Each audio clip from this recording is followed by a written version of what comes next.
ఆరంభంలో ఆదాము అవ్వ ఏం చేశారు? పాపం ఎలా వచ్చింది?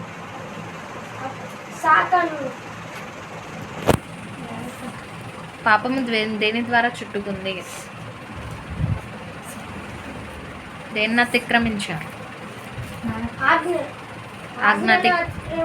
కాబట్టి పాపం వచ్చింది. తిన్న ఫలాన్ని అవ్వ తింది, ఆదాము ఇక్కడ ఇచ్చి పాపం చేశారు. నోవాహు గారి యొక్క భక్తి జీవితం గురించి చెప్పు. నీకేమర్థమైంది? నువ్వు ఎలా ఉండాలనుకుంటున్నావు? మనం సువార్తని వాళ్ళు ఎదుటి వాళ్ళకి ప్రకటించాలి నాక. వాళ్ళు వినకపోయినా మనం ప్రకటించాలి దేవుడి కోసం. అంతేనా నేర్చుకున్నాను?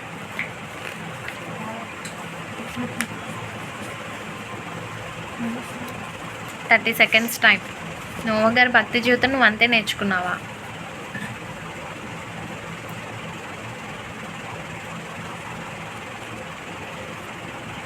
పదాజ్ఞలు చెప్పు. దేవుడనే యెహోవాను నేనే, నేను తప్పపైన దేవుడు లేకుండా కాదు. పైన ఆకాశం ఉందా కానీ, కింద భూమి ఉందా కానీ, భూమి కింద నీళ్ళందా కానీ, ఏ రూపమైన విగ్రహమైన వాటికి సాగిలపడకూడదు, వాటికి నమస్కరించకూడదు. యెహోవా నామమును వ్యర్థంగా ఉచ్చరింపకూడదు.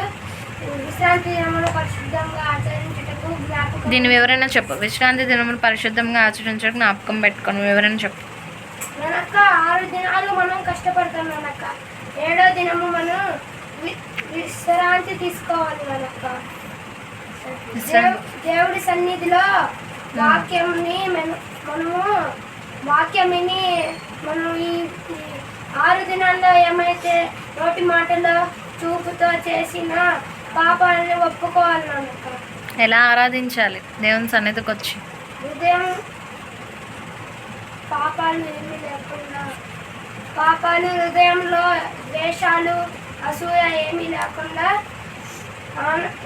ఎలా రావాలి దేవుని సన్నిధికి? క్రమంగా, కుటుంబంగా ఎవరొక్కరు రాకపోయినా, పరిశుద్ధంగా ఎవరొక్కరు రాకపోయినా కుటుంబ ఆశీర్వాదాలు పోతాయి. యేసుక్రీస్తు ప్రభువారు మానవులపై చూపిన ప్రేమను గురించి. ఈ లోకంలో మానవులు ఎంతో పాపం చేసిన దేవుడు నా బిడ్డలు మారుతారేమో అని మరలా వారిమే కనికరం చూపిస్తారు. ఈ లోకానికి ఎలా వచ్చారు ఆయన? మనిషి రూపం. ఎందుకు వచ్చారు? మన పాపాలను విడిపించాలని. ఏం చెల్లించారు ఆయన? తన దేహాన్ని శిలువ త్యాగం. ఏమొచ్చింది నీకు మరి అప్పుడు? ఆయన చేసిన త్యాగాన్ని బట్టి నీకేమొచ్చింది?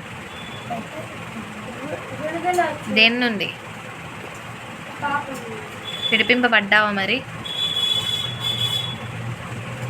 పరలోక రాజ్యం స్వతంత్రించుకొనుటకు అడ్డుపడుతున్న కొదువులు ఎనిట్టు?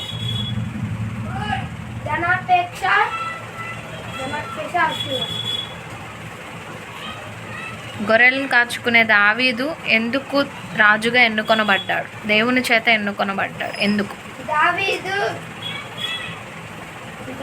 దావీదు ఎంత పెద్ద సమస్య అయినా దేవుడు ప్రార్థన చేసుకుని చేసే ఉంటుంది. మళ్ళీ అడవిలో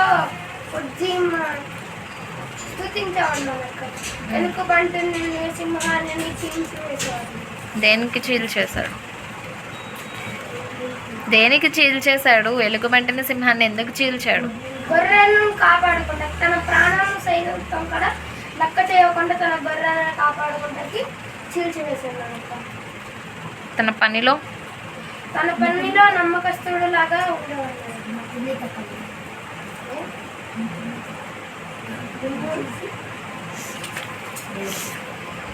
మోషే గారికి మిక్కిలి సాత్వికుడు అన్న బిరుదు వచ్చింది. ఎవరి దగ్గర నుంచి వచ్చింది? మిక్కిలి సాత్వికుడు అన్న పేరు ఎవరి దగ్గర నుండి వచ్చింది? ఇశ్రాయేలు దగ్గర ఉంటుంది.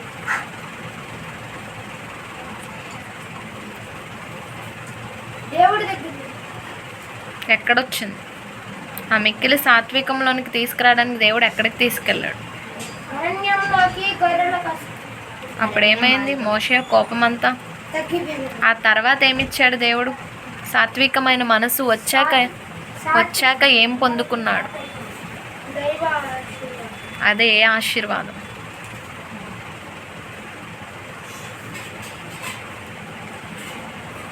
దీనికి లింక్ చేసి ఒక ధన్యత చెప్ప. ఏంటిది అది? ఒక ధన్యత చెప్ప దీనికి లింక్ చేసి. సాత్వికులు ధన్యులు, వారు భూలోకాన్ని స్వతంత్రించుకుంటారు. ఏం స్వతంత్రించుకున్నాడు అప్పుడు మోషే గారు? మరి భూలోకాన్ని స్వతంత్రించుకుంటారు. మోషే గారు ఏం చేశారు? మోషే గారు ఇశ్రాయేలు లీడర్షిప్ క్వాలిటీ అప్పుడు వచ్చింది. నీకు లీడర్షిప్ క్వాలిటీ కావాలంటే ఏం కావాలి? సాత్వికమైన మనసు.